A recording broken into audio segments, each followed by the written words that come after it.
Well, Merry Christmas 2014. Hard to believe another year's passed again. Everything's the same here, except for you guys aren't here. I'm not planning trips to the aquarium or medieval times or even to the swimming place that Sarah likes to call it. So I thought I'd tell you a story that I remember every time this year. And it's called The Story of Nod. There are so many stories I'd like to share with you. We come from very powerful, strong ancestors. There's a brave Welsh knight called Sir David Matthews. There's Spitfire Addie. There are pioneers that helped settle this country. But this story is just more recent than that, about 1992. I was working at the nursing home in Madison where your mama used to work. And Miss Selma Brown was a high society lady. She lived about 2 doors down from Prospect Church on Prospect Road, what your mama used to call the home road.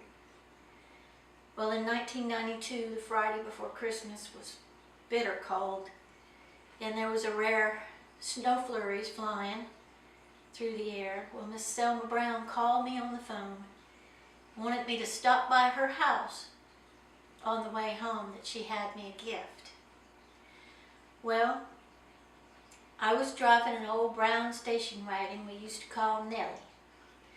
Well, Nellie, the reason we called it Nellie was because it didn't always stop so good. So we'd say, "Whoa, Nellie." But that night when I got off of work, I went by Selma Brown's house. She lived in an old farmhouse, must have been built in maybe late 1900s, late 1800s. And I walked up to her door on that bitter night, and her cat, Nod, ran between my legs and ran out. And I went on in and sat down with Miss Selma Brown. She had her best china out. She had her hot spice cider, which made the house smell so much like Christmas. And she didn't have much Christmas out. It was a little bit, maybe some greenery she'd cut from the woods. Miss Selma Brown was getting up in age even then. She had been a friend to my grandmother, your great-great-grandmother, Bessie Lee Day.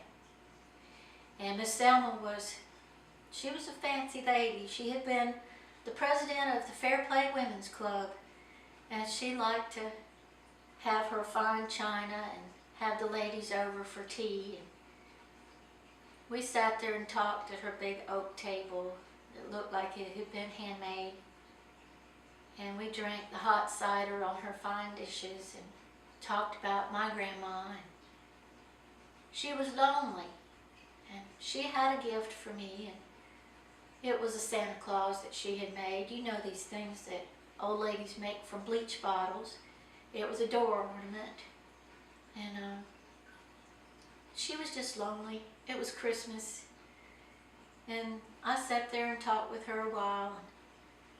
And then I went on and went out to the car.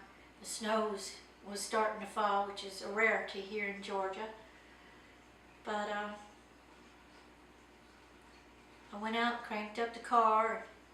It limped on down the road, about 2 miles down the road, to my house.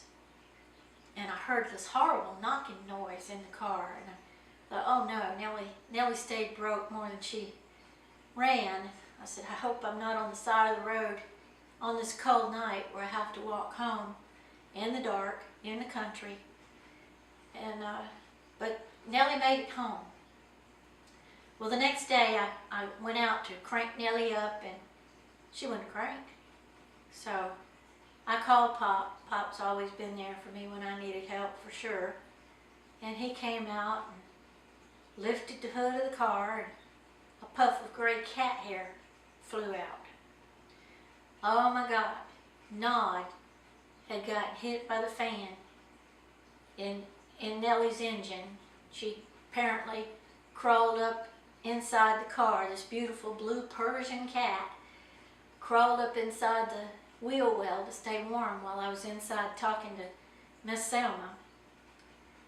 And Nod had met her end. Well, a couple of days later, Miss Selma Brown called me on the phone, wanting to know if I had seen Nod. And I said, no ma'am, I hadn't seen Nod, which I really didn't. Cat wasn't in the car. Apparently I dropped it alongside the road somewhere.